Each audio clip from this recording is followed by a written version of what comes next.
In today's day and age, if you're an online coach and you're not marketing yourself through video and social media because it's too time consuming or you don't know how to do it, you're actively losing customers to your competition. Now, lucky for you, in this video, I'm going to be breaking down why video is important for scaling, the frameworks that you can follow to create content seamlessly on your own, and how to properly utilize videos throughout your sales funnel. If you don't currently have a funnel in place for your coaching business, you can resort to my video in the description below that goes in depth on the system that we use to consistently bring in more qualified leads. So why is this video actually important in growing your brand? I'll state the two obvious reasons and then two reasons that people can sometimes forget. The two obvious reasons are enhanced engagement and wider reach. Videos are inherently more engaging than text or images alone because they can capture attention quickly and maintain that attention, which helps in making complex concepts easier to understand and retain. Also, it allows you to continuously provide value to your audience in much more streamlined ways. They are highly shareable all across social platforms, websites, and emails, allowing you to reach a broader audience reliably. One of the forgotten benefits that some coaches can gloss over is that videos are long-term assets for your business. They can continue to attract new clients long after they are created,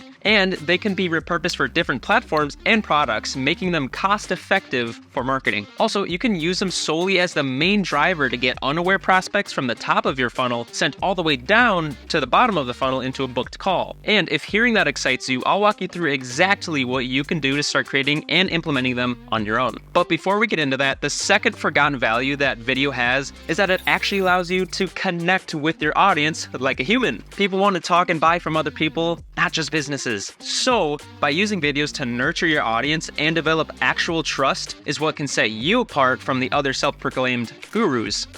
The essence of building a personal brand isn't just to sell anything, it's to build trust with a specific avatar and make them trust you to the point where they only want to work with you. When you first start making content, it's going to be rough and there's no escaping it. I promise though that the more you do it anyways, the easier it will become. And now that we can actually agree that video is a useful asset to have developed in your arsenal, it's crucial knowing the importance of who you're actually speaking to. And I can't stress enough how important it actually is to know exactly who your ICP is and understanding their language. Then what I mean by that is speaking to their aspirations as well as their problems with the right lingo. You wouldn't want to talk to a 5-year-old about your quarterly projections and your KPIs, so don't talk to your audience about jargon that they don't understand and topics not really even related to them. When I go into scripting and creating content, it's an absolute non-negotiable of figuring out what the actual purpose of the video is first, because that can sometimes change how we actually speak about it. Is it an ad? Is it meant for nurturing? Designed to drive someone to the next step in your funnel? Knowing that seriously matters if you want to have effective content that works for you 24/7. The structure that I use for my short form content is simply hook,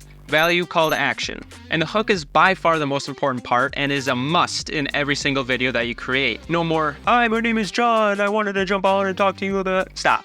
Nobody cares. Please never make an intro like this in your content ever again. When people are scrolling through their feed, they're scrolling fast and you have less than 3 seconds to grab them by the throat and get them to stay and watch your video. Instead, you can use pattern interrupts, bold claims, controversial statements, audience's problems and solution callouts, and that's just to name a few. A pattern interrupt is simply that. What can we do in the first 2 seconds of our reel that catches them off guard? This could be filming yourself in a bouncy house, or as simple as just a weird camera angle, or even just you sitting in a car. We're used to seeing everyone talking to their camera at a desk, like this. So change it up. And yes, I know that I can be better at that too, but please just change it up. With bold claims, start your reel with a sentence that is so bold and almost unbelievable that makes your viewer want to watch more. An example of this could be, "I found a marketing trick that can triple your leads in 24 hours. This approach piques curiosity and sets up an expectation that the viewer will learn something extraordinary. For polarizing statements, use a statement that takes a clear stance on a topic, potentially controversial, to immediately engage viewers who have strong feelings about that subject. An example of that one could be,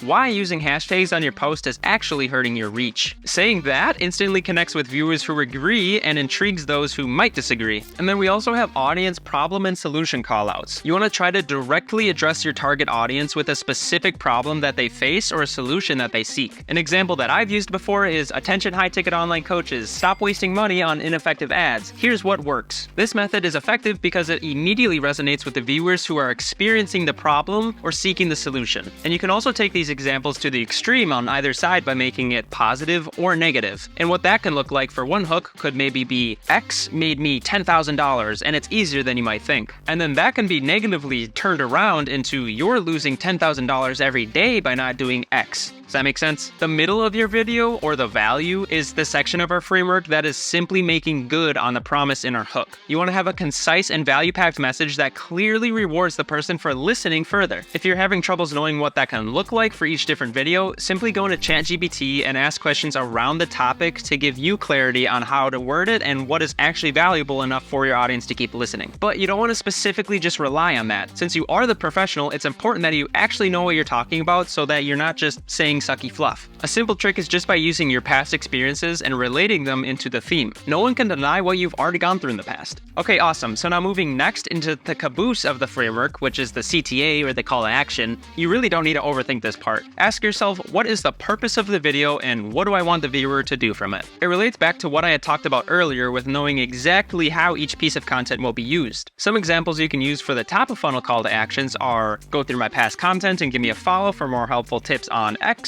Or you could use, if you are a target audience, save this video and go through my profile for more. Or another one you could do is tap the button below to learn more about X and how you can Y. For middle of your funnel call to actions, that could look like DM me the word grow and I'll send you X, comment the word now and I'll get you X right away. If that's you, tap the link in my bio and let's strategize the next steps. All of that can be useful. The call to actions at the bottom of the funnel are more so catered to people already on a call or taking a further action. So just position it in a way that encourages them to take the next action or congratulate them on making the decision that they did. If you'd like a document of 50 proven hooks, just quickly head over to my Instagram, mortske.media, and send me a message saying, give me those hooks and I'll get you hooked up. Next, let's talk about actually integrating these videos into the funnel. At its core, a sales funnel represents the journey potential customers go through on their way to making a purchase. Picture it as an actual funnel, wide at the top and then narrow at the bottom. The top is where awareness lives, capturing the attention of as many prospects as possible. As we move down, the funnel filters through stages of interest, decision, and finally, action, where the purchase is made. At the top of the funnel, the goal is to create awareness. Think of broad, appealing content that introduces your brand and its values, helping viewers to remember you. Moving to the middle of the funnel, we target the consideration phase. Your audience already knows that they have a need. Now they're evaluating their options. Here, videos should provide more detailed information about your products or your services, showcasing benefits and differentiators. Testimonials, product demos, and explainer videos thrive in this space because they help viewers understand why your solution might be the best fit for their needs. And then finally, at the bottom of the funnel is where conversion is the goal. Videos need to be highly persuasive and specific. This is where you seal the deal. Product comparisons, in-depth tutorials, and special offer announcements can provide that final nudge for the viewer to make the purchase or subscribe to the newsletter or take whatever action is necessary to make a conversion. It's about providing the right information at the right time, guiding potential customers down the path to purchase with engaging, useful, and persuasive content. So from all of this, if you are a high-ticket online coach, video isn't just a nice to have, it's essential. We've talked about how videos can grab attention, spread your message far and wide, and even keep working for you long after they've been made. They're your secret weapon for turning casual viewers into committed clients. The thought of diving into video content feels a little bit daunting, or if you're just not really sure how to fit it into your current strategy, I get it. And maybe you're thinking it takes too much time, or maybe you're not sure where to start, and that's perfectly okay. Imagine having a quick chat and figuring out how videos can work for you in a way that feels authentic and doable. And that's what I'm here for, whether it's getting the hang of just creating engaging content or finding the sweet spot for your videos in your sales funnel. I'm all about keeping it simple and effective. So if you are curious about making videos a part of your world and you want to see your coaching business flourish because of it, drop me a message on Instagram or book a strategy call with me. Otherwise, I truly hope that this was helpful and unlocked some clarity in your path to growing a business that you love. See ya.